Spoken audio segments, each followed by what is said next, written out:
All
right, good evening, everybody. Welcome to the Pop-Up, coming to you live from the Black Media Matters studio right here in downtown Seattle, Washington. I'm your host, the Big O. You know, you need a visual cue.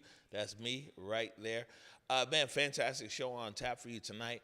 We have Arron Murphy-Paine, and this is a story, his story, his family story, converge, and Arron and his family came together around tragedy. But, you know, over the last 2 years, it was definitely putting pain into purpose. So we're going to have a fantastic conversation with him. But before we get to that, big shout out to Jamila Conley and We Rise Wine. That's your cue, Mr. Director. We Rise Wine.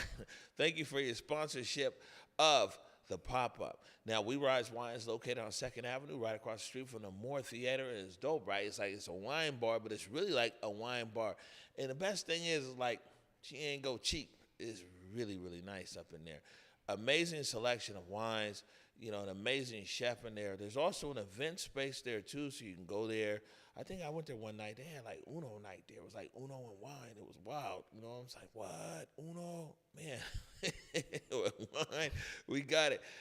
Me and Eric have been there quite a few times to eat and everything else. But, man, definitely support We Rise Wines, because We Rise Wines supports Converge Media, our movement, and the Pop-Up. Jamila Conley was the very first person to say, hey, how can I support Converge? And, man, it's right here, WeRiseWines.com. All right, Mr. Director, this is your cue here to go wide as I introduce my guest here tonight. Somebody who was a stranger 2 years ago, but now I'd really call a good friend, Arron Murphy-Paine. What's up? Man? Welcome to the Black Media Matters studio. Man, finally, God's grace, man. The day it happened, I knew I would be here, but I didn't know what I would have said then. It wasn't God's time, so He made it perfect. We're here now. We're ready to do what we need to do. Yeah, you know, as they say, I know my mama says, and I know lots of people, mamas and big mamas say, for everything there's a season. You know, and we'll get more into it later on in the show, but sometimes it's difficult. I can only imagine as a parent. And matter of fact, let me put some context here. Right? Give me this camera. For people who might not know, is that Arron Murphy-Paine is the father of Amarr Murphy-Paine. Amarr Murphy-Paine tragically lost his life on June 6, 2024 at Garfield High School. This 17-year-old young man, a member of the Garfield High School football team, was breaking up a fight on campus where he was tragically murdered on campus. And it's been a journey for this family through pain, through grief, through tragedy, through, personal redemption and everything else, and we find ourselves here. So we're going to get to that later on, though. Yeah, no problem. And you know what I'm saying? It might be some tears on the set, but I think people understand because it's a real deal. It's a real organic relationship that brought us here. So the way that this show works, Mr. Arron Murphy-Paine, is the first thing we do is we do some news and headlines because, you know, the community wants to know, like, what's happening, man? Is that okay with you? That's fine with me, man. Okay, so we're going to get into it here, Mr. Director. It looks like we're going to A3 first, please. And so it says here, sky-high World Cup ticket prices spark investigation by New York and New Jersey attorney generals.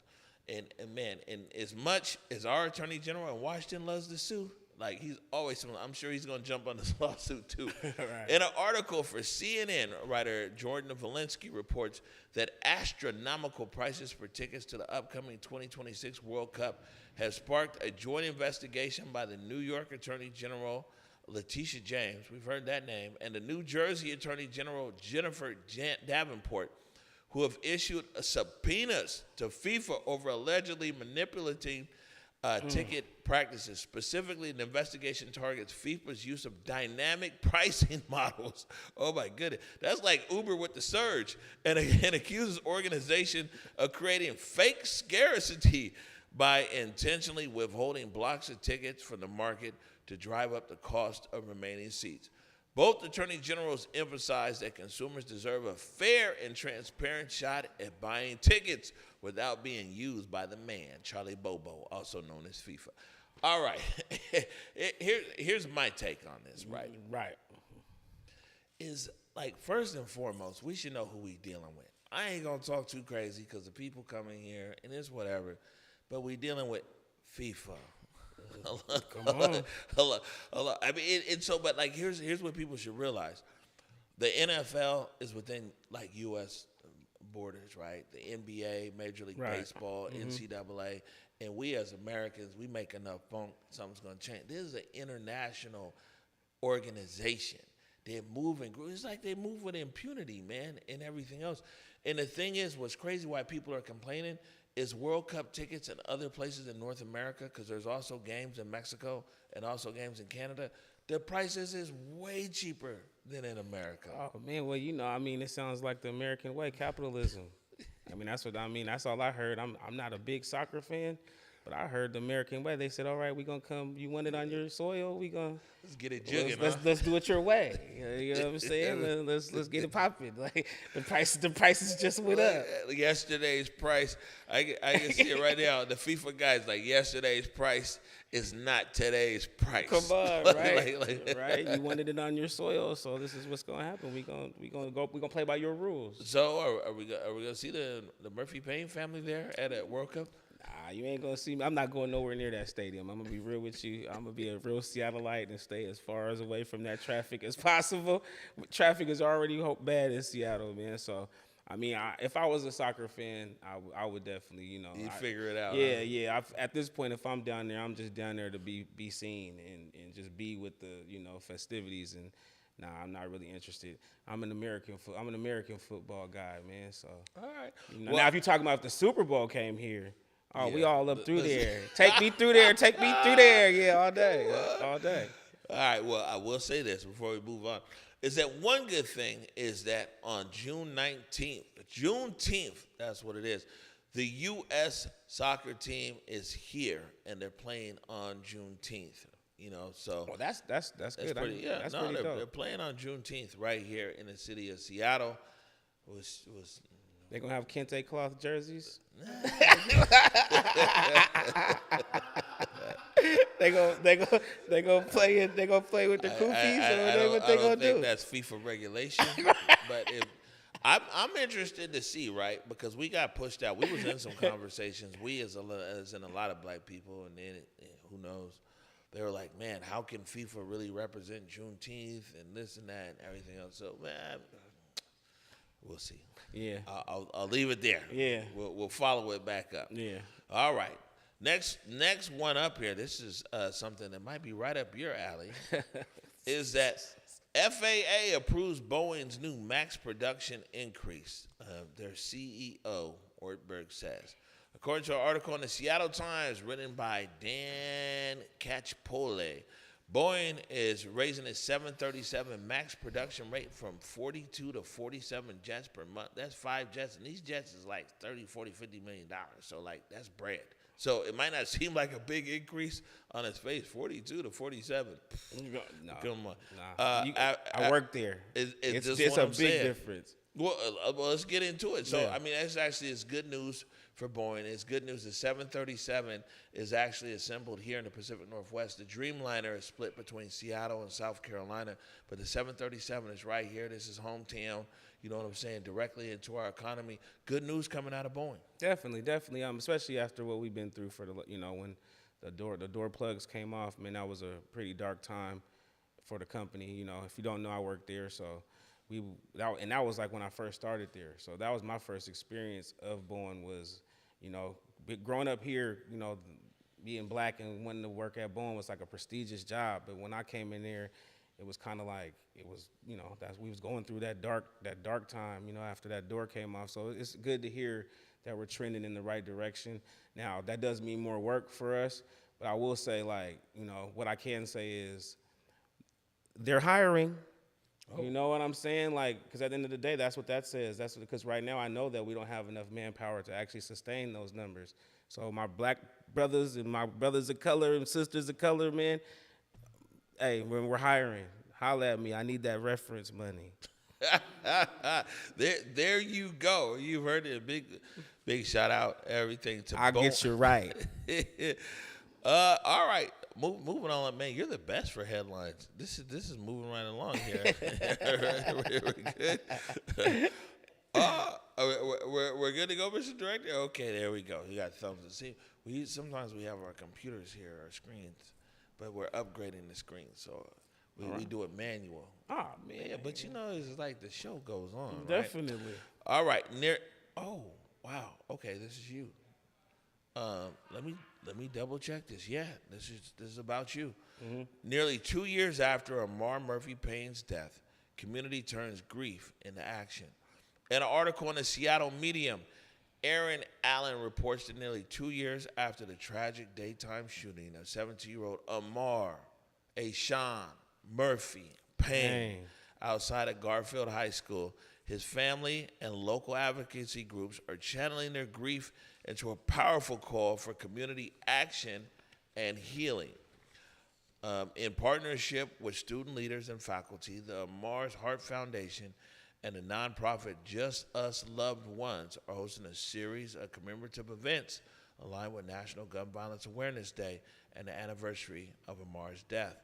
The commemorative week includes an official day proclamation at Seattle City Hall, on June 2nd, a Chalk Talk Memorial Art Gathering on June 4th, my birthday, still looking for that cake, Lakeisha, and student-focused Gun Violence Awareness Summit on June 5th. Yes. And so we're going to talk about this a bit more later, but this is... I'd like to say thank you for the Seattle Medium for definitely reaching out of nowhere, I don't know how they heard about it, but they just reached out to me a couple of days ago and was able to do that interview and tell them about it, and they covered that very well. So shout out to Seattle, the Seattle Medium, and also at the same time, before I walked in here, I also found out that I've been nominated for Best of the Best Seattle Medium, for a couple categories. What? So. Hold on. So you're up. Seattle Medium, Best of the Best. Would give it up, man. Take some time here. Tell us all about it. The one. So there's 4 different categories. One of them. Hold on. You're nominated in 4 different categories. 4 different for categories. The Seattle Medium. Yes. Best of the Northwest. Yeah. Okay. Yeah. Speak on it. It's kind of, it's I try to stay in a humble place, but I feel like I really earned and deserved is they got best coach, youth coach, male coach, and that's one of them. I've done coaching for youth for 17 years. It'll be my 17th season, man, and I've been able to see my, legacy in that now. It's starting to show a little bit as far as what I've, put into young adults' lives along that way. And so that one really means a lot to me. All of them mean something to me, but that coaching one really means a lot, and community activist nomination and a community leader nomination. And then another one that's really dear is a grassroots organization for Amarr's Heart Foundation. Hello. For the work that we've been doing in the last 2 years. It just lets me know that it's been recognized, I didn't see those coming, and also just having God's timing is perfect. I was, not having the best day earlier today, also like just the anxieties of being here and all that type of stuff. And right before I got dressed to come here, boom, it's in the email, and that best coach one really touched my heart because somebody, like I'm getting emotional because somebody knows the hard work that I put into these kids in their lives. Somebody seen it and they chose to nominate me. So thank you, whoever did that. All right. Black Media Matters Studio, one more round of applause here. And shout out, also about. Like the Mars Heart Foundation one means a lot too, but I got to give a shout out to my wife. Lakeisha, we've done a lot of things together. She's been in the background making those things work. I also want to give a shout out to Amar's birth mother, Sharika. She lives in Atlanta. She doesn't have a chance to be seen as much. But like I said at the funeral, I'm gonna take every chance to make sure that everybody knows that this is a three-headed monster that's trying to combat against gun violence. It's not just me. I just happen to be the voice because God made me that way. But at the same time, I wouldn't have the steam or the confidence that I have without my wife, and also having the desire to make sure I'm not proven, but making sure I'm lifting Sharika up and through this. My wife pushes me, and then I have to make sure that I'm also lifting Sharika because she's dealing with this alone in Atlanta. Yeah, exactly. For Lakeisha and for Sharika, and I've only met Sharika in passing, and I've only met her in passing around tragic things that are there. I have had more of an opportunity to spend more time with your wife, Lakeisha, and I gotta tell you this, bro. This I say it for you. This woman has done her part to hold you together. Yeah. You know what I'm saying? Yeah. She's I've seen from a distance this battle that you faced, and it takes a strong woman by your side, bro, for you to actually be here to get through all these things and everything else. So you know what I'm saying? Big shout out to your wife, and I really love how you always put her out in front, and I also love too how like you always push Sharika out there and you let people know it's like you said, like she in Atlanta and she fighting her own journey and demons down there in a far away. You know what I'm saying? I'm sure some days you walk through the neighborhood, you might feel some kind of way, but if somebody who knows you and knows what you've been through and give you a hug, I'm thinking about you, I'm praying for you, everything. It makes you a solid dude, bro. Thank you, man. And I even, recently, I was having a bad day and I, pulled up at Garfield. And when I'm having those days, I kind of just sit there and, it was like God was sending, like you just said, sending people for comfort at that time. First, shout out to Terrell Elmore. He came up and he prayed with me. Coach prayed with me. You know what I'm saying? And I'm sitting here and I'm not expecting this stuff. I'm actually trying to, be alone. But at the same time, it was, people kept, coming up and they was praying with me. And I'm, just having a chance to be transparent. Like, I'm not having the best day right now, And that's one thing I feel like God has blessed me with also is transparency as a man.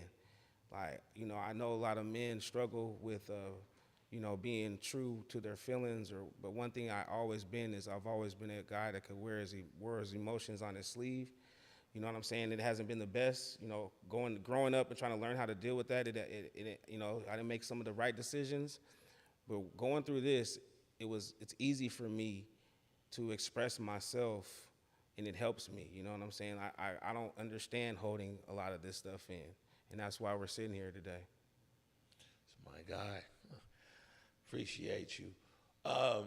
Next up here. Oh, this is actually some good news. Unfortunately, it's still in the space around gun violence. Excuse me. Yeah. See, we got.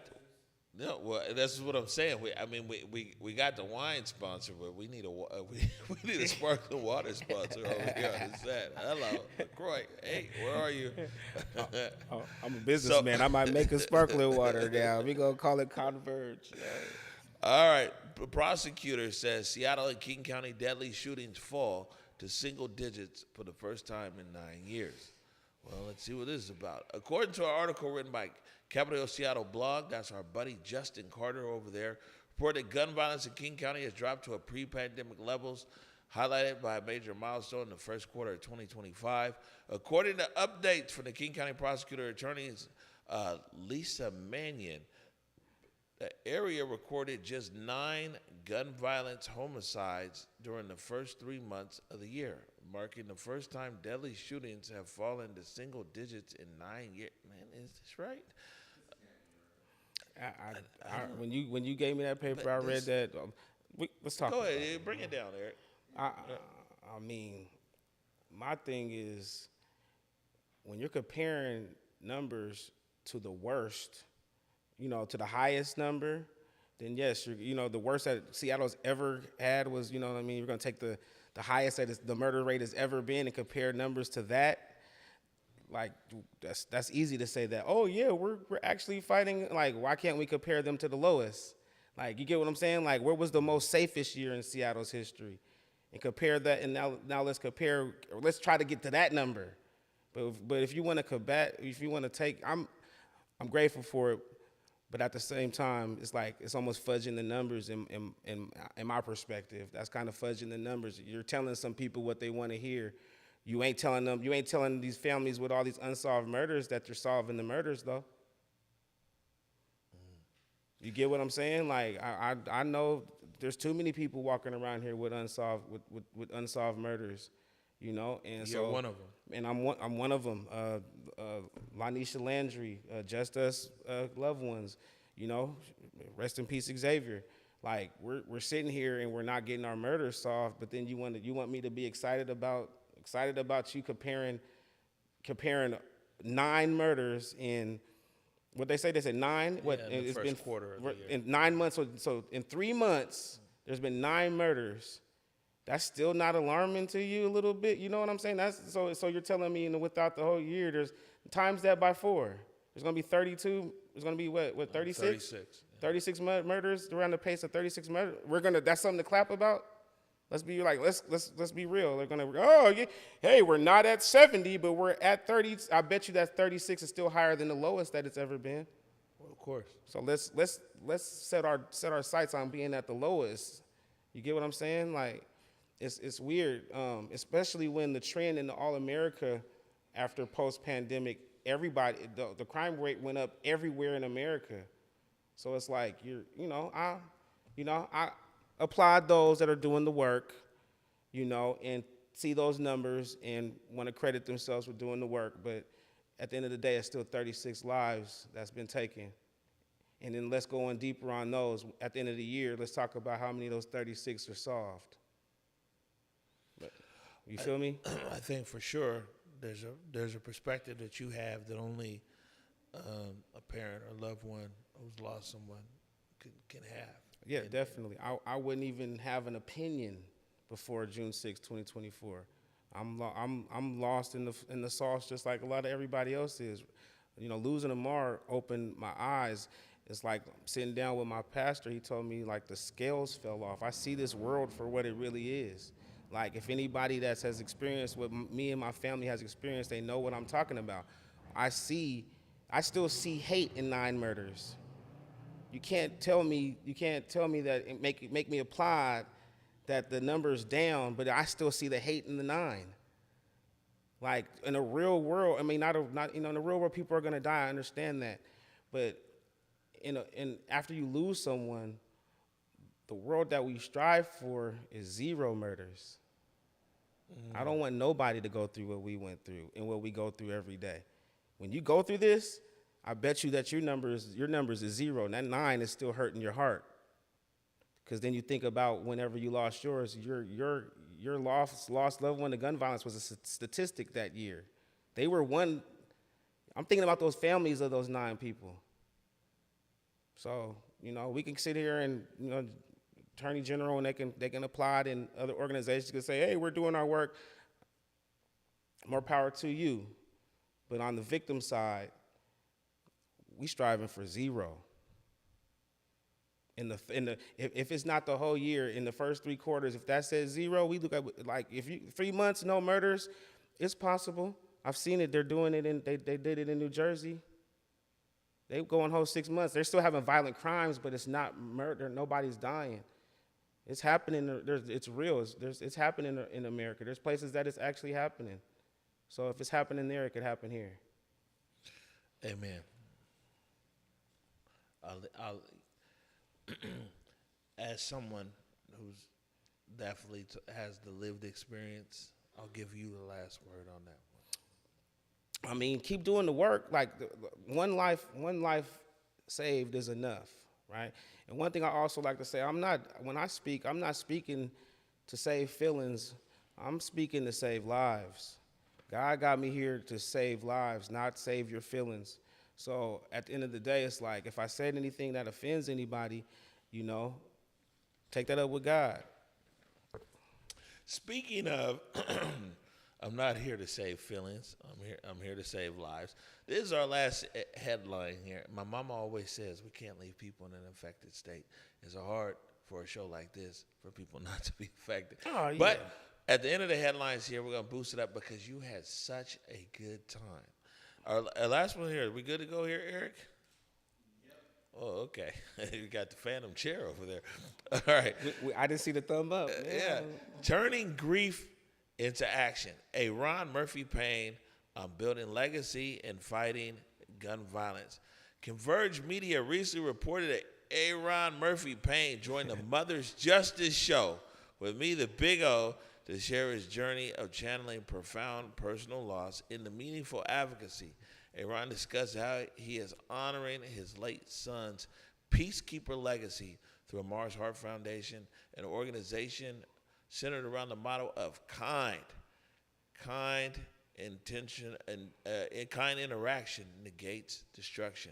The foundation promotes community healing and supports families affected by gun violence.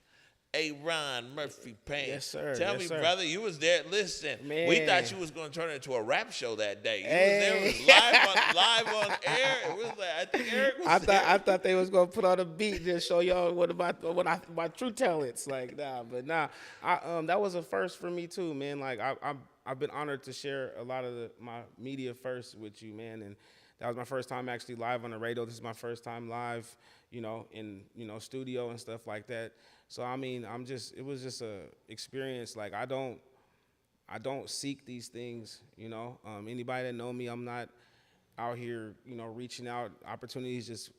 These opportunities have found me, and I try to be patient.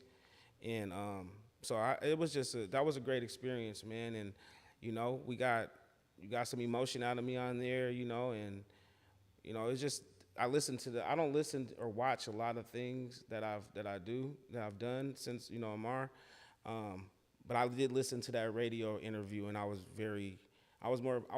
pleased with you, man. You're dope, man. Like I don't see no script or nothing. How you just going off like that? It's almost like I'm an artist as well. It's almost like freestyling. You know what I'm saying? Like you put on a beat and get the gas in the beat. It's almost like that's how you was. It's like 5, 4, 3, 2, 1. You was like, hey, welcome to the. And I'm like, dang. Because I on the sneak deep down inside, I always wanted a radio show. Mm-hmm. Like that's something that I actually like thought about when I was younger about being a radio broadcaster or a sports broadcaster or something. So when I was in that environment to see how you moved, I was like, ooh, like, that's dope, So, never know, man. Let's get the O and A show, man. Come on, man.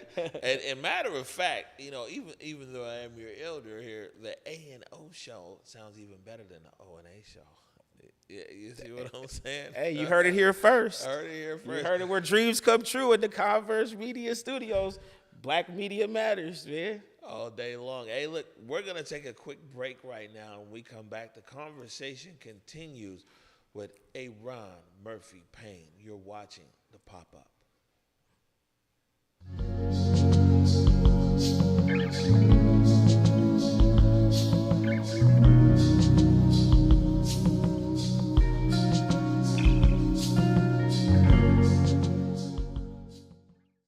Now's your chance to join the Days to Come Reading Challenge to ignite the civic imagination needed for racial repair in Washington state. Read, discuss, and take action until Juneteenth to bring Dr. King's vision of a truly just society to life. Visit saarcpnw.org for more information.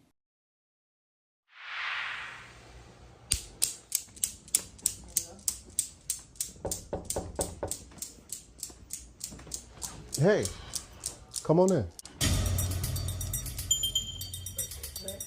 So what brings you in today?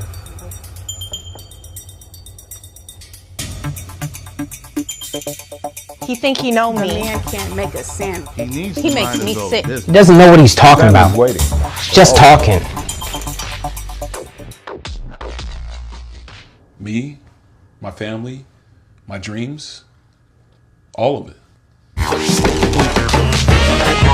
Acts on Stage presents the world premiere of Black Man Goes to Therapy.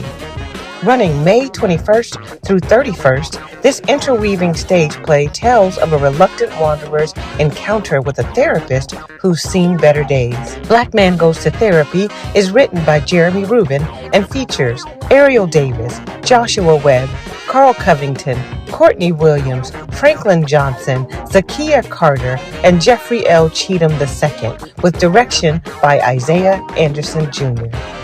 This profoundly moving theatrical therapy session is an unmissable experience where the unapologetic hope is healing.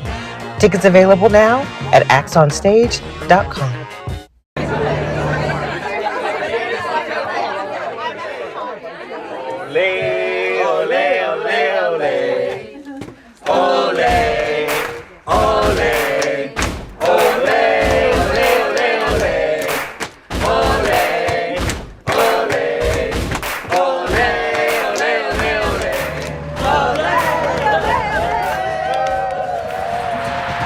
This summer, Metro connects the world. All right, welcome back to the Pop-Up. I am your host, the Big O, broadcasting live tonight from the Black Media Matters studio in downtown Seattle with our guest, Arron Murphy-Paine. Before we continue the conversation, we're going to get into these comments over here. Of course, Deontay Danforth saying a whole lot What's of up, love. brother?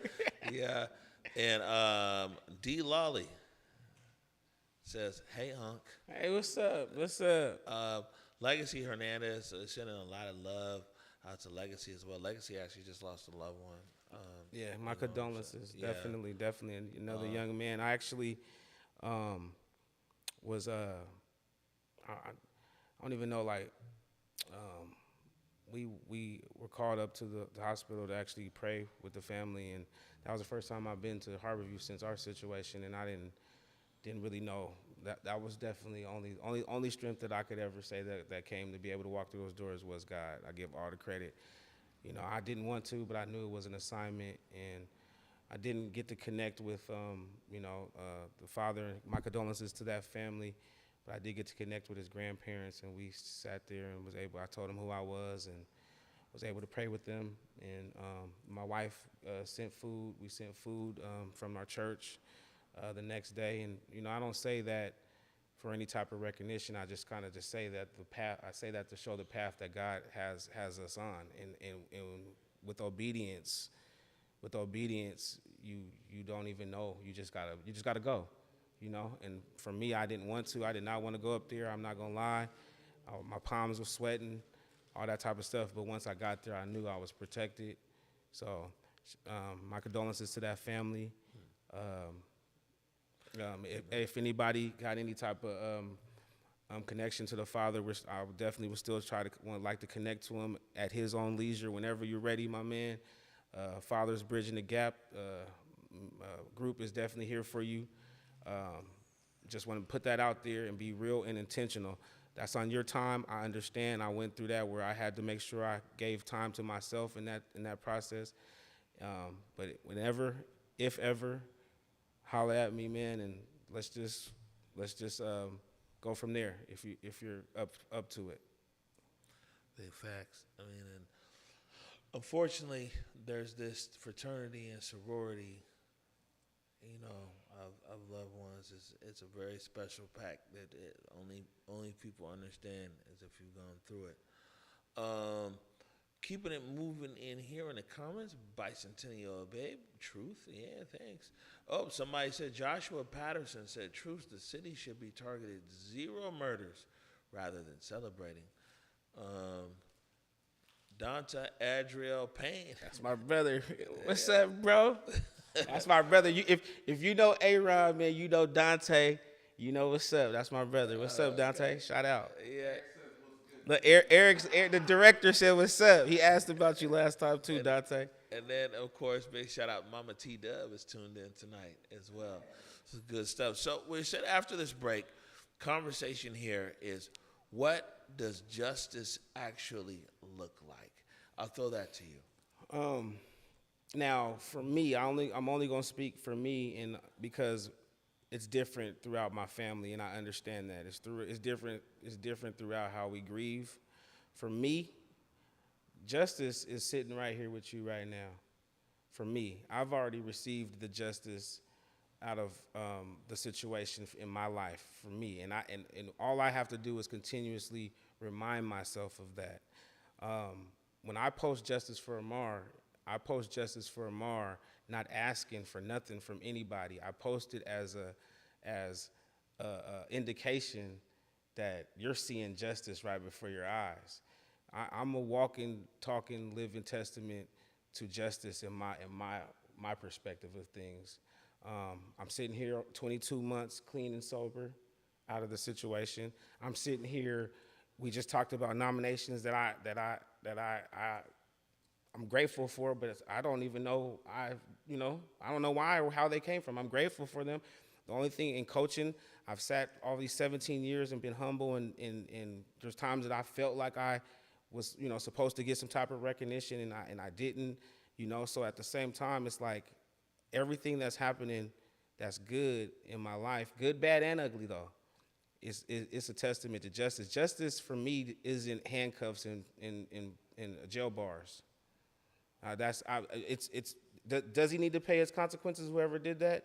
Yes, and you guys know who did it, but anyways, whoever did that, does he have to pay his consequences? Will he? That's for God's decision. But it doesn't, for me, justice isn't him just being in handcuffs and arrested and set away, right? Because for me, that's just another form of revenge. And the revenge that I wanted when my son was gone, I know I beat that. I wanted revenge. I wanted it back in blood. And I know that I'm sitting here as a testimony that I defeated that. So if I look at just wanting justice, an arrest for justice, to me, that's just another form of revenge that I know I already beat. So justice is sitting right here. Justice is the friendship that we've created, that we've been able to build out of that bad problem. Justice is being in a position where I can see the queen that I have, that God blessed me with in my weakest times, and how she pushes and propels me into situations that are best for me. That's what justice is.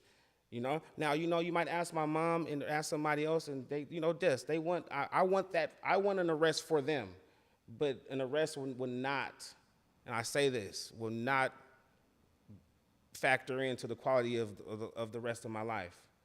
The rest of my life is dependent on the quality of the rest of my life is not dependent on an arrest.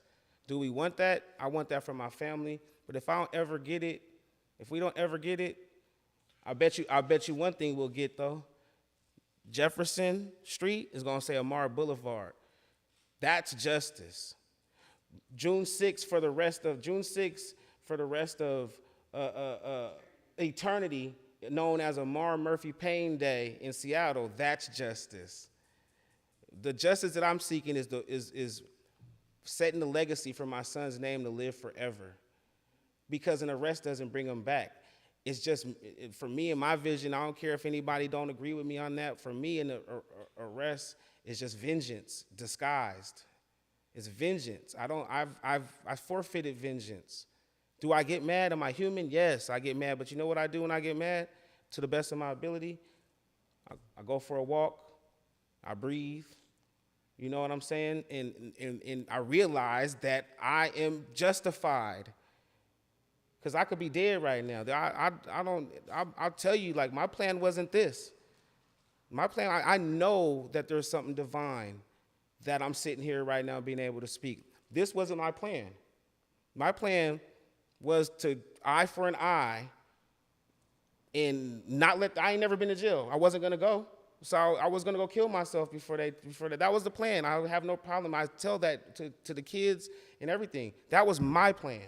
So sitting right here is God's plan, and that's justice. That's what justice looks like.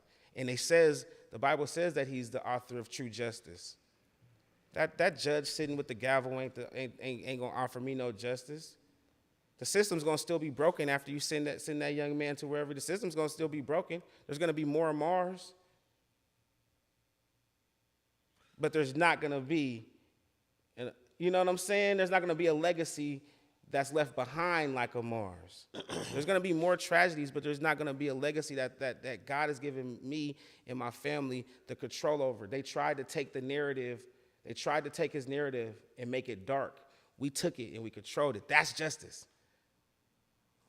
So, just keeping it funky with you. That's what justice looked like to me. So whenever you see me post justice for Amarr, you're seeing me, I'm giving you an indication of I ain't asking nobody for nothing. I'm not asking nobody for nothing. I'm not begging for nothing. I do understand, for, getting a murderer off the street and all that type of stuff. But if I don't ever get that arrest, that don't mean that we ain't gonna get the goals set forth for Amarr's Heart Foundation. We ain't gonna make the changes that need to be made in Seattle, Washington, to the best of our ability. We ain't gonna give back to the homeless on 12th and Jackson. That means that's not getting the arrest doesn't stop none of that. That's speaking for me. I statements. I'll tell you this. Coming in off that break, I thought I had so many questions to say.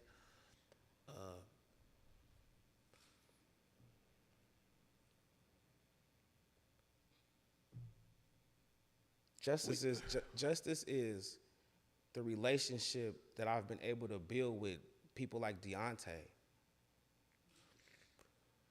And I'll say this.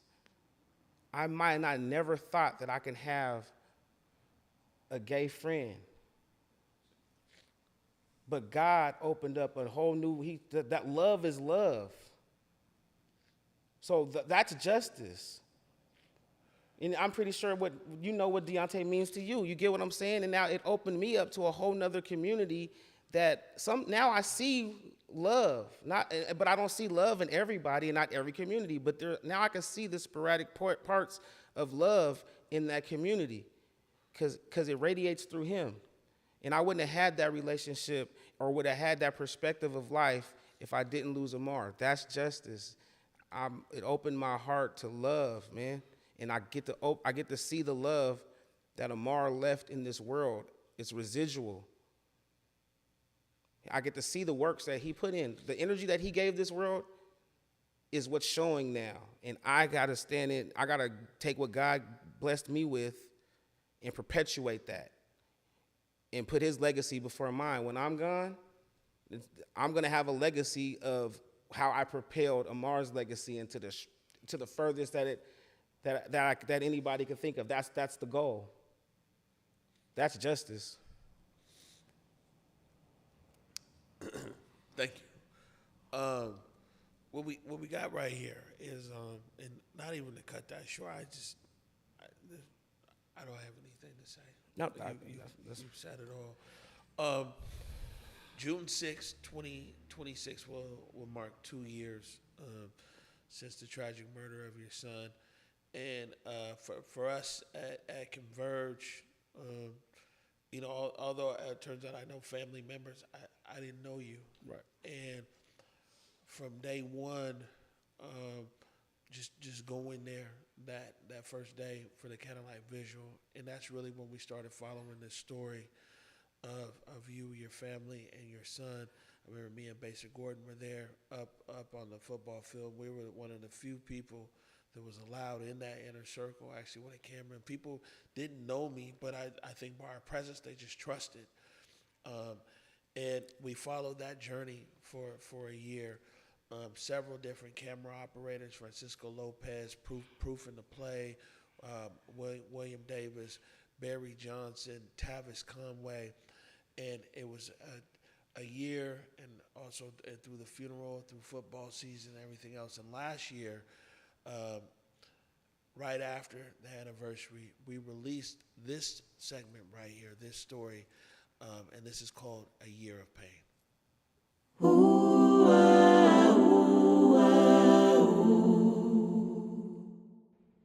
Stick around. Hey, gather up right here, to the sound of my voice. To the sound of my voice. If you want to make a change, if you want to be safe, if you want to make a difference in your school, come on out here. Let's walk out. Let's make it mean something.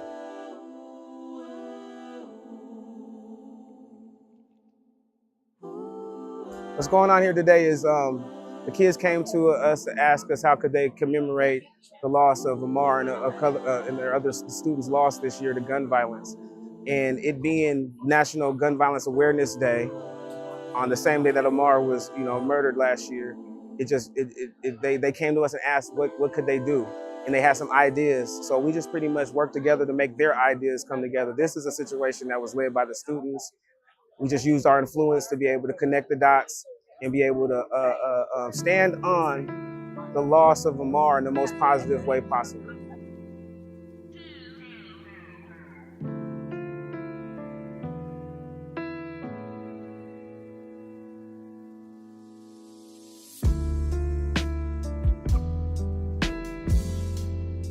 Amarr, Salvador, Solomon, come on over here, stick around, make a difference. What you guys are experiencing is not normal. What you guys are experiencing is not normal. Do not walk away from an opportunity to make change.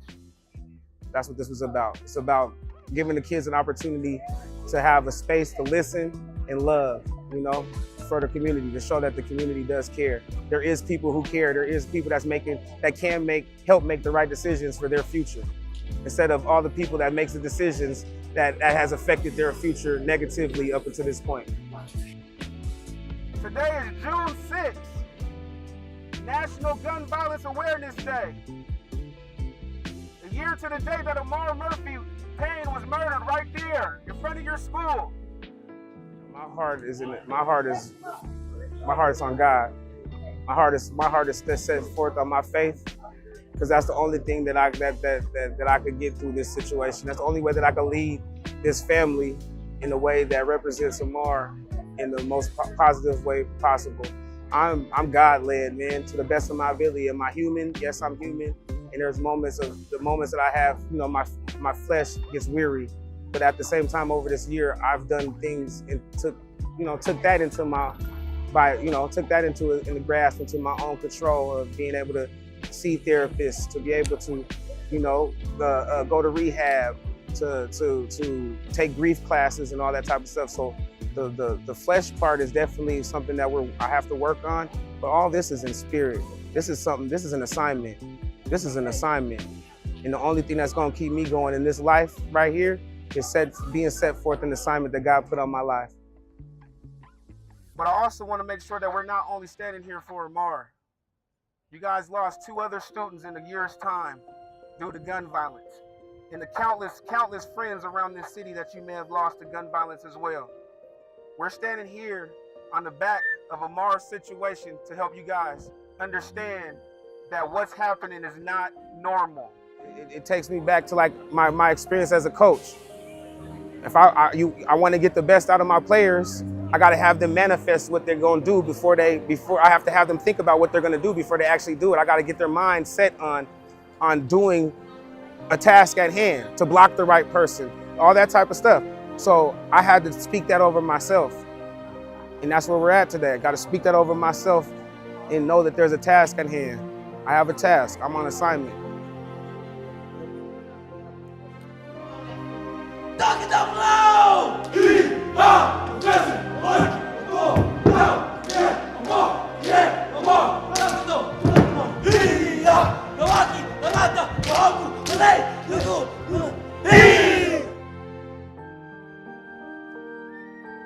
So what can we do? It comes back to being kind, like I said. Kind interaction negates destruction.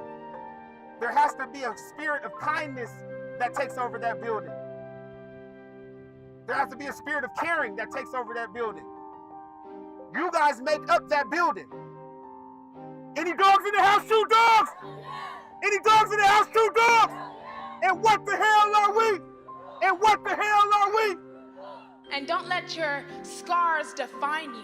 Let them remind you that you survived through something meant to haunt you. Your flaws too. They make you perfectly imperfect. And once you fully embrace and accept what God has already given you, you'll finally see that it's worth it.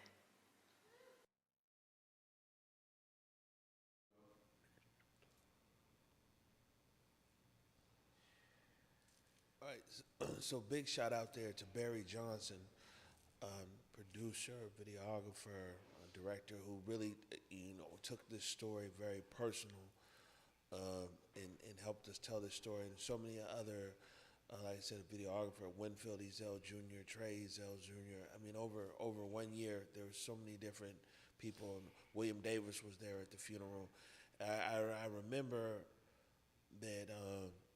And I know we got some other stuff to talk about. We got to talk about the future and not necessarily the past. But yeah. I remember we were there at the funeral and can't even explain whatever mindset you was in, and you kicked all the media out.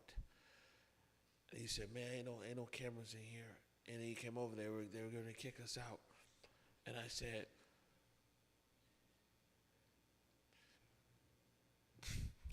"You was a man." I was like, bro. We can't even give you a gift. I said, we recording this for you so you have it. And I said, I promise you, we won't touch nothing. We won't ever put anything out. You was a man of your word. Unless you tell us to. But I said, there's so much going on in your life right now.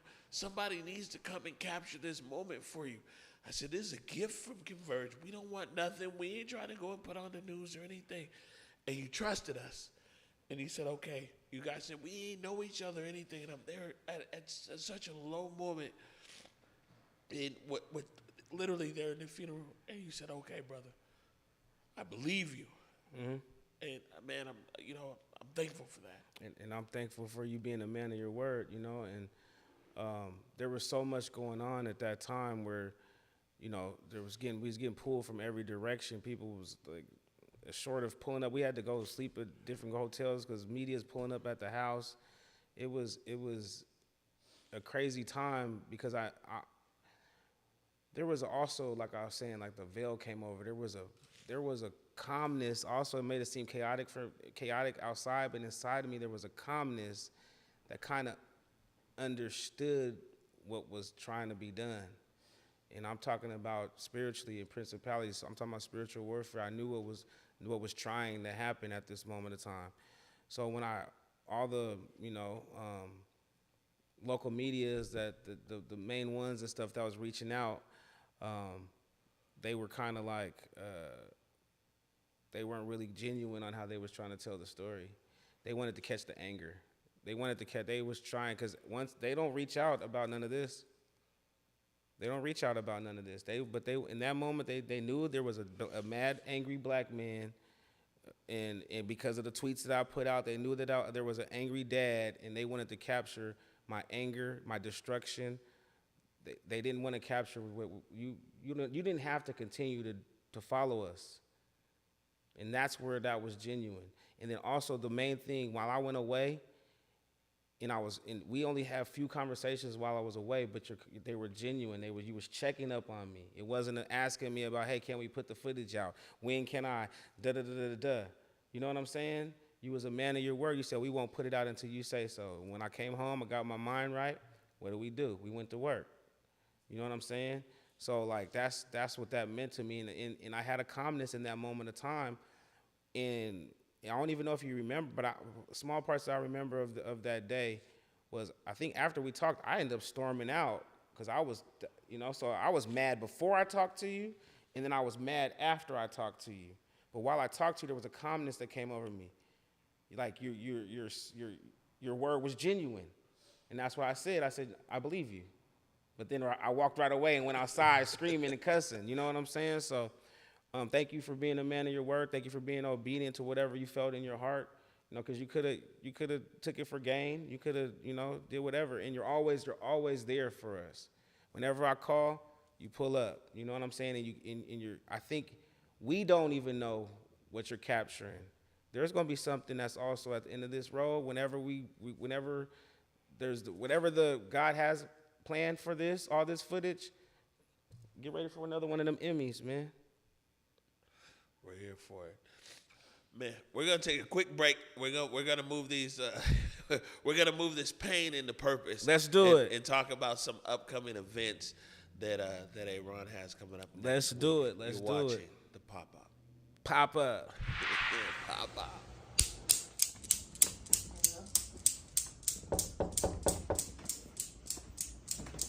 Hey, come on in.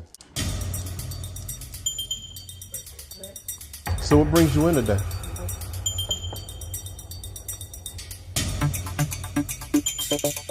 He think he know A me. man can't make a sandwich. He makes me sick. Doesn't know what he's talking about. Waiting. Just talking. Me, my family, my dreams, all of it. Acts on Stage presents the world premiere of Black Man Goes to Therapy. Running May 21st through 31st, this interweaving stage play tells of a reluctant wanderer's encounter with a therapist who's seen better days. Black Man Goes to Therapy is written by Jeremy Rubin and features Ariel Davis, Joshua Webb, Carl Covington, Courtney Williams, Franklin Johnson, Zakiya Carter, and Jeffrey L. Cheatham II, with direction by Isaiah Anderson Jr. This profoundly moving theatrical therapy session is an unmissable experience where the unapologetic hope is healing. Tickets available now at axonstage.com.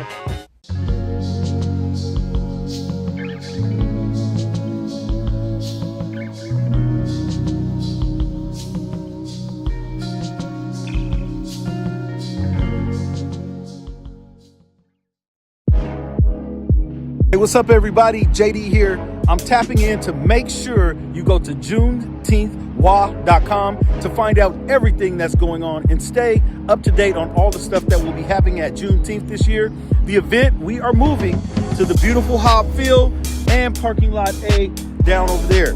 Make sure you go to the website to hear about everything. We're having a car show this year. We're doing the Taste of Juneteenth this year.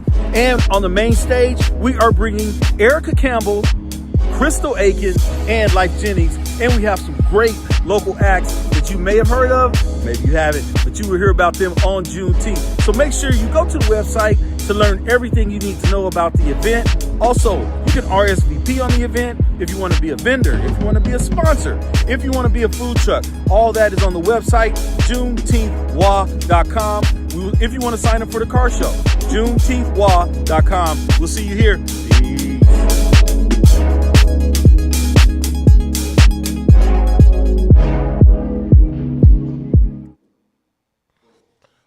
Welcome back to the pop-up, man. This is actually, it's a very emotional show. I mean, guys have seen me here and cry in the studio, everything else. But this is also a very well-produced show today, and we want to give a big shout-out to our producer, Mead Gill. I know Mead had been going back and forth, conversations with you and everything else. Mead has put together a fantastic show here tonight. So now we're talking about a few things here, and we're talking about upcoming events. But real quick, we had more time, but we used our time somewhere else, and it's okay. I think it was beautiful. But tell us about the Amarr's Heart Foundation, and then from there we'll talk about these events. Yeah. Well, Amarr's Heart Foundation was started, probably even before. If we look back before Amarr even, passed, there was me and my wife was doing a leftover program out in Kent, where we'll take, we got 4 big old boys, and so she would have to end up, they didn't like eating the leftovers, so she would have to cook, and then the leftovers would stack up. Then one day we just decided to take our leftovers up to right there on top of the Kent Demones Hill and feed, the homeless, and that became a thing, with the boys, with Amarr and stuff like that, and that became a thing, and so after Amarr passed, originally, it's morphed into more of, you know, what you guys see today as far as counseling for men, you know, health and awareness, mental health awareness and stuff like that. But in the beginning, we did have plans of trying to do de-escalations and stuff like that. But I've had recent travels, and I realized that I identify more as a victim, you know, and so we want, like, there's not enough victim resources that we see out here, especially for fathers. So Amarr's Heart Foundation is centered around giving back. Definitely, we always want to give back. So every year for his birthday, we do a drive, a coat drive, blanket drive, some sort of drive to accumulate you know, items and give them back to the homeless. And we also, you know, feed them and stuff in the same time. So it's kind of like it branched out into more things. But Amarr's Heart Foundation is definitely centered and geared towards, like I say, in the victims and mental I call it emotional intelligence, you know, identifying how we feel, being able to just be there and support, be present with, you know, the men that's going through that, the sons, the brothers that lost, you know, because that's what we have. We have 3 brothers in our household that lost their older brother. So I just seen that there was a gap. I've been able to travel with this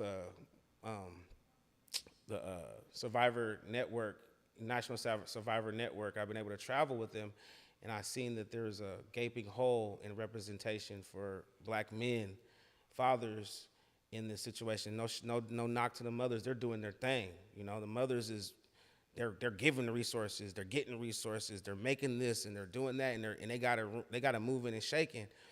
But the men are, you know, not, there is no lane. So that's where we made our shift to make sure, you know, to dive into that lane. And it's also centered around just, Amarr had a big heart.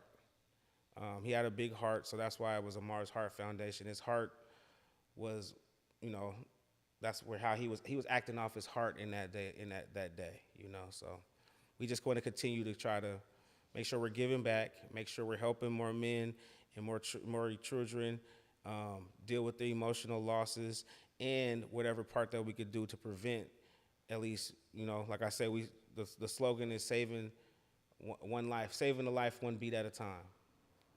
So, you know, if we could just do one at a time, we'll get on to the next, and that's what it's about. We also, one of the future things that we really want to do one day is we want to open up a food bank, a youth-led food bank. I'm talking all the managers, youth, workers, you know what I'm saying? Just a full youth-led, and they're getting, you know, making good money, and, you know, food bank that we can, you know, call in Amarr's name. That's the plan someday, God willing. God willing. Give them jobs, you know. God's plan.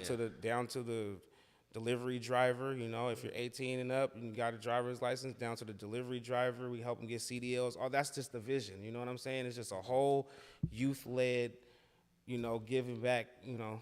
So definitely. All right. Well, we're going to talk about these events. Mr. Director over there cutting to me, crying on the screen and everything. You know what I'm saying? I'm going to have to talk to you after the show over here. Oh, they be all right. Ain't don't nobody seeing me shed no tears of no emotion. The words this man is saying is emotion enough. All right, so we got a few things here, and they're all in order. And now the pressure is on you, Eric Calligraphy. Let's get all this stuff together. First thing that we have here looks like City Hall. And what's this, June 2nd? June 2nd. And this is Amarr Murphy-Paine Day. Hello. The city of Seattle is going to recognize your son. Yeah. On June 2nd. Yeah. It's going to be Amarr Murphy-Paine Day in the city of Seattle. Yes. One more time for that. Tell us all about it. This is something that we actually pursued. You know, we pursued it. Shout out to Joy Hollingsworth, man. You know, she actually connected the dots and make it happen. This is something that we pursued. It's about, like I said, this is about legacy and trying to make sure that his name means something to you know, somebody, you know, going forward. So like, it's actually going to be, you know, the proclamation is on June 2nd, and it's open to the public. man, I asking anybody and everybody to come on down, man. If you knew Amarr, you don't have to know me. You don't have to know the family. If you knew Amarr and you got something good to say about him, you want the city to know what he meant to you, come on down. Come on down. There's going to be a reception afterwards with food, refreshments and stuff like that. The whole goal is to fill up that hall with the love that Amarr put into this world, so they can see what Amarr meant to this city. So if you got any opportunity, got anything that you can come on down, the flyer is out, 2:30, City Hall downtown. I only got about 4 parking passes, and so don't ask me about parking. We'll figure out that. Luckily, we can walk from here. Right? But just come on down, man. Friends and family, man. Now, all my family, man, I'll be real with you. Like, if you're watching this or if you watch this later, man, come on, man. Come on, show. This is your opportunity. The microphone, if you got anything to say, address, if you want to talk about why there ain't no arrest and all that, come on down there. Come speak. Come speak. It's your opportunity to show your passion for the loss of our loved one. So come on down. That's open to everybody. And then, the actual day, June 6th, is where we're gonna have a family friend. We'll get there. Go ahead. So this was just on that. You loaded us up over here, right? Oh, man. You know how I get. All right. And so, okay, and you put that overlay up there, right? And so the next thing we're talking about is Chalk Talk. And it's on my birthday now. It's June 4th? Yeah, yep. So okay, so June 4th, and Lakeisha's over there. I need my cake. Cake. You know what I'm saying? Feel free to connect with Charlene and deliver the cake beer later on the 4th. You know what I'm saying? Anyone I can eat. We might pull up. We're gonna pull up here probably full of chalk and everything. We're gonna come straight from there. Tell us about the Chalk Talk. Well, the Chalk and Talk. If you guys were at Garfield last year, 2025, on June 6th, you would have seen that the school. The students and the faculty actually decorated the front of Garfield with it's actually in the clip that you showed, where they put a bunch of messages and they painted the steps, colors and so when I saw that, it was like we didn't know that was happening until we pulled up, and it was just beautiful. We had paintings of Amarr, paintings of Salvador, rest in peace, and Solomon, rest in peace, and so when I saw that, I was thinking about how can we make that a thing, and my whole thing is about trying to make, make that what happened to him as positive as possible, so it becomes a tradition in a way, and that's why we, did the field day and stuff last year. But this year, we was thinking about how can we do that, and so I'm like, why can't we do that again? But now, let's invite the community to engage with the kids. The kids and the faculty did that on their own last year. Now it's opportunity for all the people that say they care about their community, or these organizations that say they're putting in the work for their community, to come out here and actually engage with these students. The whole thing last year also is, my whole thing is when I speak and try to activate things for the youth, is to help them have a voice, to let everybody else out here know that they have an opinion, So we sitting here making a lot of decisions for them, and we're very well capable of making the right decisions for themselves, or help us make the decisions for them if we listen. So this opportunity is to engage. Like, if you see it, come on out from 4:30 to 7:30. Come on out. I'm even telling the students, man, come on out, to stick around after school a little bit. The same students that did it last year, get a friend, and let's do it, and let's have a bunch of numbers. There's gonna be, hopefully a food truck. There's gonna be entertainment. The Double Dutch Divas is gonna be out there, doing their thing. Also, we're doing this in tandem with Just Us Loved Ones nonprofit. So shout out to Lanisha Landry, who's a mother who lost her son a month and a half after Amarr. And Amarr and him knew each other, and I'm good friends with Xavier's dad. So Amarr and Xavier was actually around each other a lot, So, we're doing that and work with her nonprofit to also show the dynamic that the mother-father dynamic isn't always broken in our black and brown communities. You know, right now it's like it feels like it has to be one way or the other. Either it's the fathers or it's the mothers. Okay, what about the 2-parent households that are losing kids? You know, and so in a way, that's what we're representing by offering her to come in and show that the mothers can work with an organization that's led by a father. And, you know, so come on out, June 4th, 4:30 to 7:30.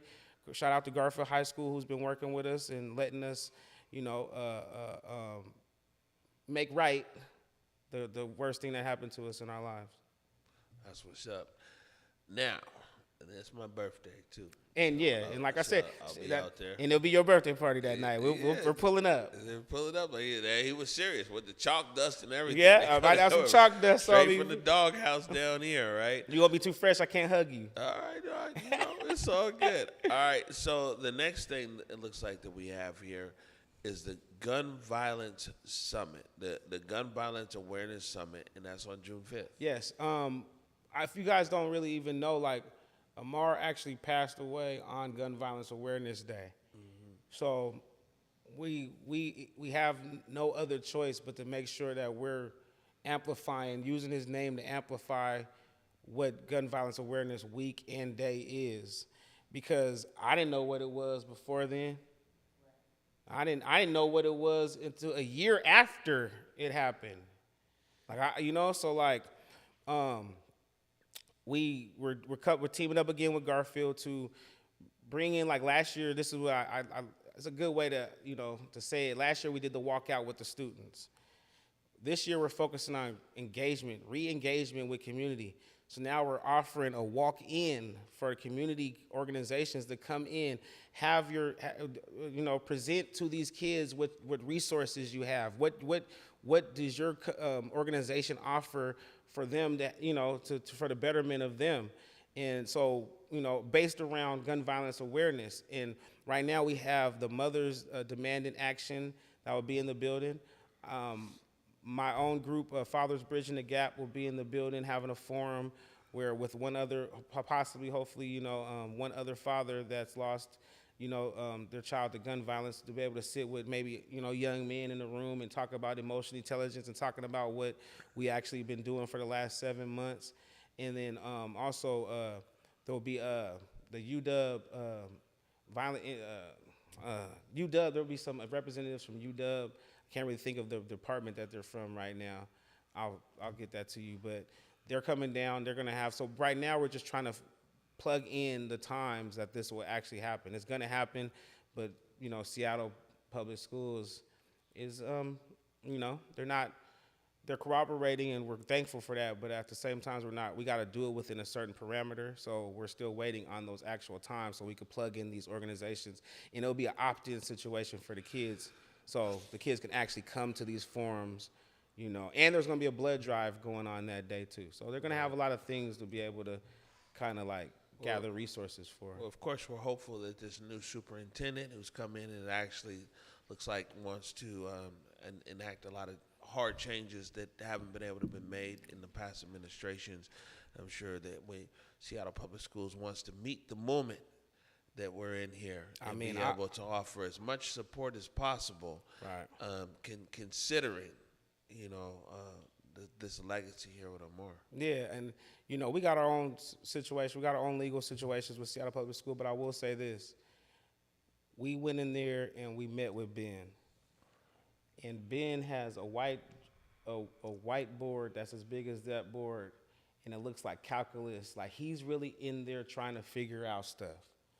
He's really, like, he got notes and all. His whiteboard is probably as big as this, and it looks like math problems, but it's notes and ideas that he's really trying to fix, you know, what's broken in Seattle Public Schools. So I will say that I seen that with my own eyes, and that, you know, that gave me hope for the kids. Do we still have our own legal situation? Definitely, but, you know, he wasn't there when that happened, you know what I'm saying? But when I saw the work that he's trying to do, and he gave the green light on this, and there's also some talkings about making this gun violence awareness summit a thing at every school every year.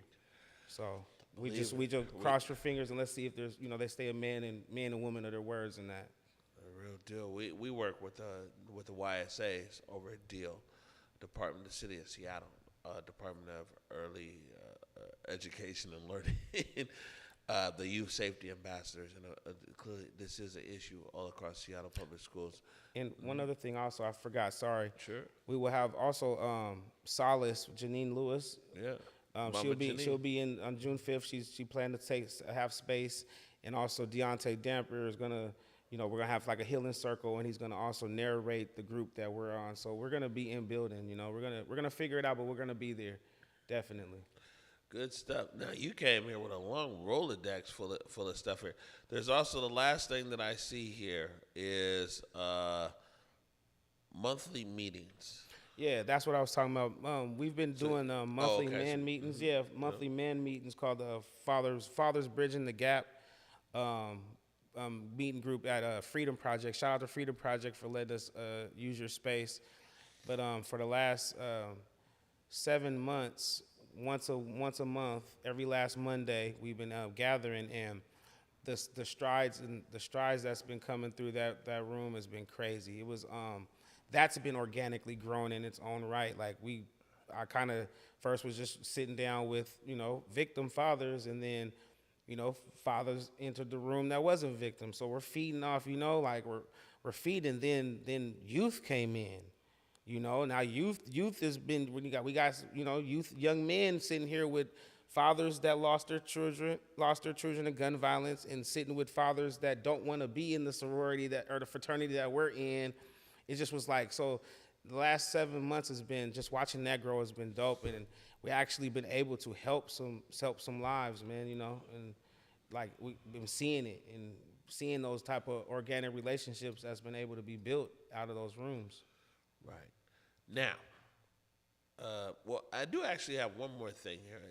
This is just something both of us can jump on and be supportive. Let's see here, Mr. Director D11 here.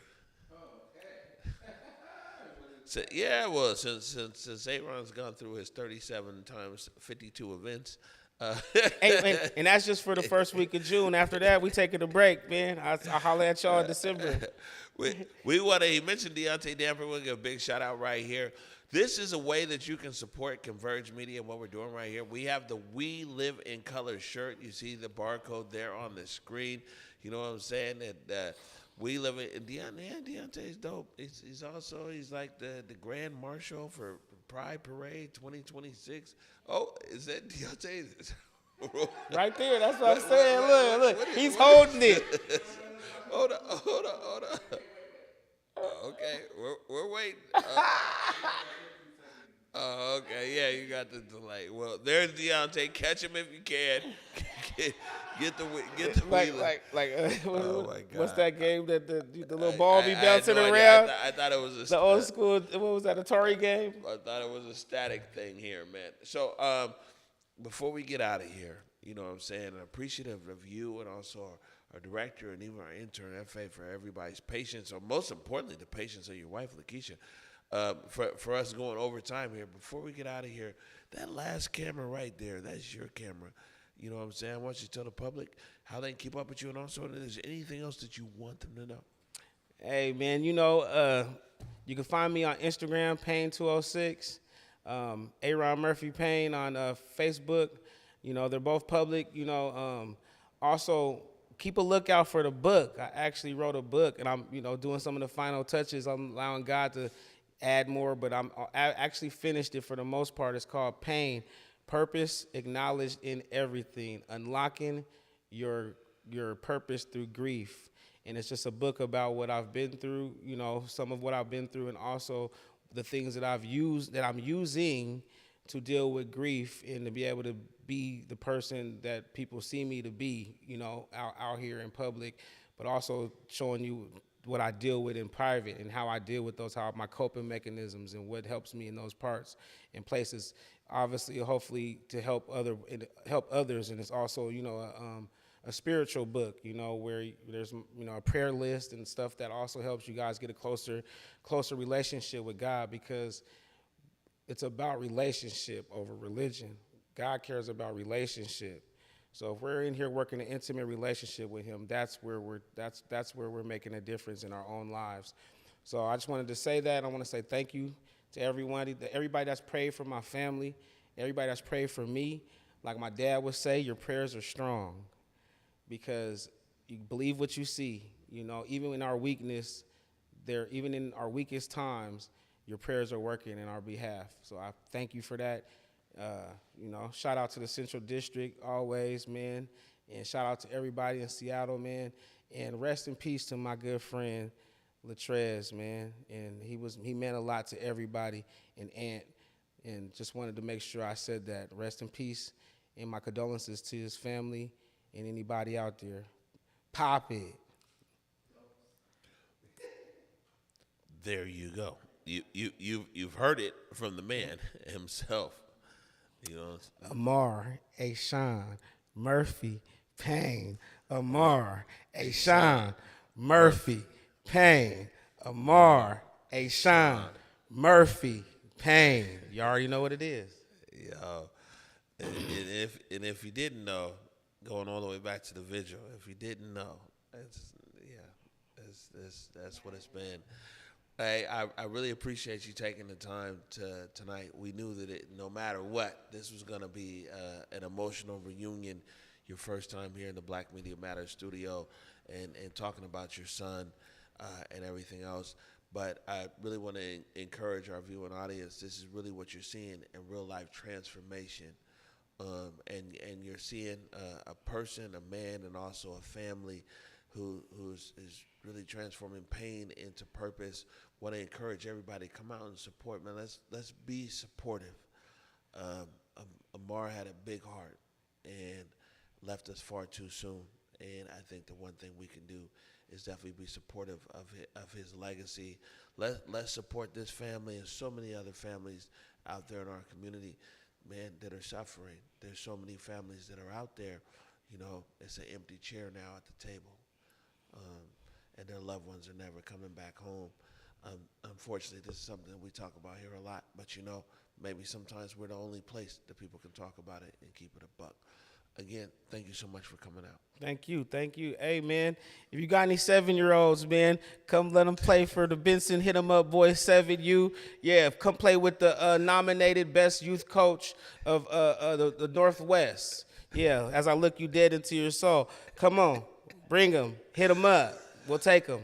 All right. So on that note, I will say, you know, CD or see me, CD Panthers all day. Look, until tomorrow night on the pop-up where we got Latanya V.H. Dubois from the Silent Task Force at 9 p.m. tomorrow. I'm out. Peace.